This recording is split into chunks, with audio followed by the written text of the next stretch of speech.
Yuk jadi bagian dari dakwah kami. Dukung operasional dakwah dan sosial kami, raih pahala amal jariah yang terus mengalir sampai hari kiamat. Bismillah. Assalamualaikum warahmatullahi wabarakatuh. Alhamdulillah. Selalu saja lisan kita bersyukur dan berterima kasih kepada Allah Subhanahu wa taala. Terlalu banyak nikmat Allah yang melimpah kepada kita, yang seharusnya kita selalu menikmati dan bersyukur kepada Allah. Termasuk pada hari ini, dan ini sering kami ingatkan di setiap kajian kita, Allah masih memberikan kita umur, di mana umur ini sangat terbatas. Akan tiba saatnya nanti, kalau ajal sudah datang, batas akhir daripada umur kita, maka setiap orang di antara kita akan wafat dan kembali kepada Tuhannya.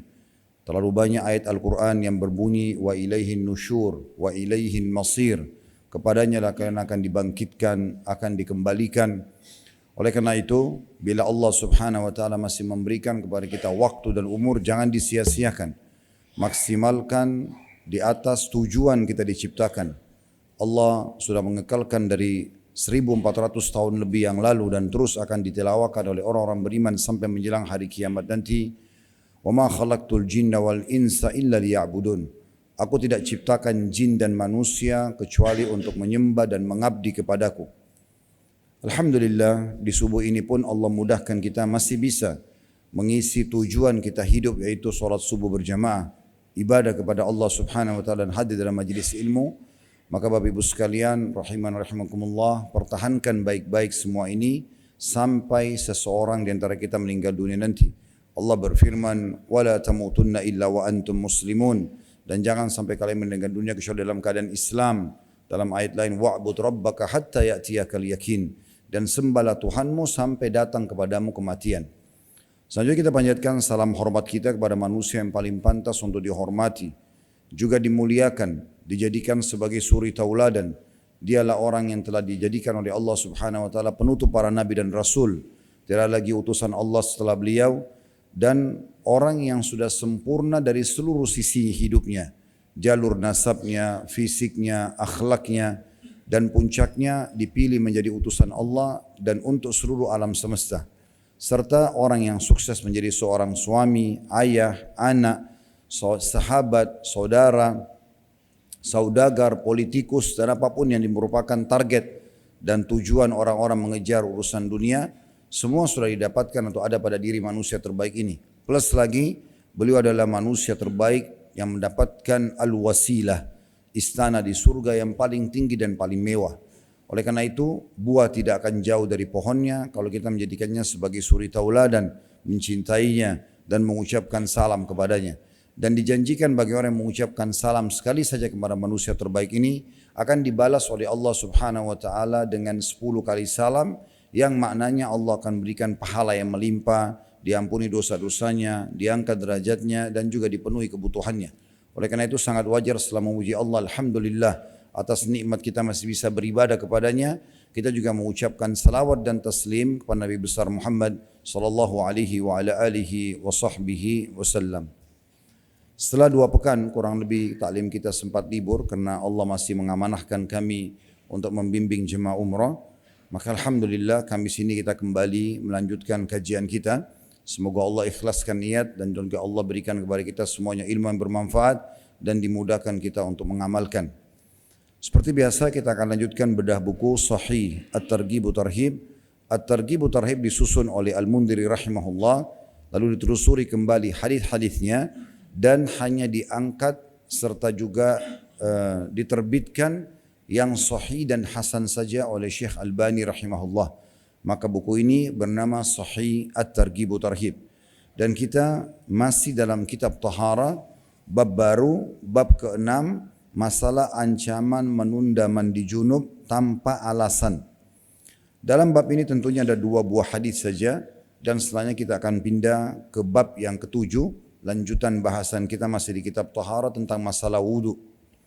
Sebelum kita masuk membahas hadis panjang lebar dari 2 buah hadis yang diangkat oleh Al-Mundhiri rahimahullah, perlu kita titik beratkan salah satu kelebihan agama Allah Subhanahu wa taala Islam ini adalah kesucian dan bersuci. Kesucian jiwa seseorang hatinya bersih dari penyakit-penyakit hati, jiwanya juga bersih dari segala macam tipuan dan bisikan syaitan tidak diikuti, serta juga tentunya dia bersih secara fisik dengan misalnya mandi, berudu, bersuci, cebok, semua ini adalah bagian daripada kesempurnaan agama ini. Kita tahu bahwasanya di kehidupan orang-orang barat, orang-orang non-muslim, mereka tidak mengenal namanya bersuci. Pada saat kami sedang tur dakwah di Eropa dan di Amerika, berulang kali kami temukan tempat-tempat, rumah-rumah bahkan yang sempat didatangi, bahkan sebagiannya rumah kaum muslimin. Karena mereka mengikuti tradisi orang-orang non-muslim, maka mereka tidak menyiapkan air untuk bersuci. Sehingga akhirnya mereka hanya menggunakan tisu saja pada saat cebok misalnya. Ini tentu tidak sah dalam agama Islam untuk melaksanakan ibadah sesudahnya. Kecuali dalam keadaan darurat sekali tidak ada air, itu berbeda babnya atau bahasannya. Tapi dalam Islam kita selalu bersuci menggunakan air dengan tujuan menghadap kepada Allah Subhanahu wa taala dalam kondisi kita bersih secara fisik, jasad dan juga secara ruh atau rohani. Dan kita tahu juga bahwasanya ini pernah saya sampaikan kisah di sini. Salah satu tukang cuci pakaian di Inggris yang kebetulan ibu ini kerjanya mencuci pakaian mahasiswa di salah satu kampus di London. Kemudian dia masuk Islam hanya karena terbiasa mencuci pakaian-pakaian dalam mahasiswa. Pakaian-pakaian seluruh tapi pakaian dalam diantaranya. Dan dia membedakan pakaian dalam mahasiswa muslim dengan non-muslim. Ditemukan pakaian dalam, celana dalam orang-orang muslim itu selalu bersih. Sementara pakaian dalam non-muslim selalu saja ada nodanya dan mengeluarkan bau yang tidak sedap. Sehingga dia kerepotan untuk mencucinya. Lalu kemudian dia bertanya kepada beberapa orang mahasiswa tentang hal ini. Dijelaskanlah bahwasanya itu adalah kewajiban dalam agama kami untuk bersuci. Panjang lebar jelaskan akhirnya orang ini bisa syahadat. Atau dia membeli agama Islam hanya karena kebersihannya. Kita tahu juga bahwasanya kebersihan ini bukan hanya sekedar di dunia. Pernah kami paparkan ini masalah menjaga kebersihan. Allah Subhanahu wa taala melanjutkan ini menjelaskan di dunia kita dijadikan sebagai syarat, di akhirat juga di surga disebutkan semuanya kebersihan dan kerapian.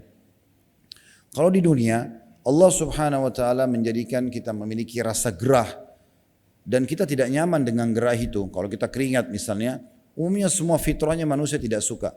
Dan pada saat kita mandi membersihkan jasad kita, kita merasa lebih segar, lebih percaya diri, lebih nyaman untuk beraktivitas misalnya. Agar kita memang selalu menjaga kebersihan tersebut. Kita kalau tampil dengan menyisir rambut yang rapi, pakaian yang bersih, kita lebih percaya diri. Kita kalau menggunakan wangi-wangian untuk mencium bau wangi, kita menyukainya. Dan waktu terjadi corona kemarin, sempat kami membahas tema khusus beberapa puluh episode, waktu itu ada di media kami, tentang corona dan solusinya. Salah satunya adalah bagaimana seseorang sering mencium wangi-wangian.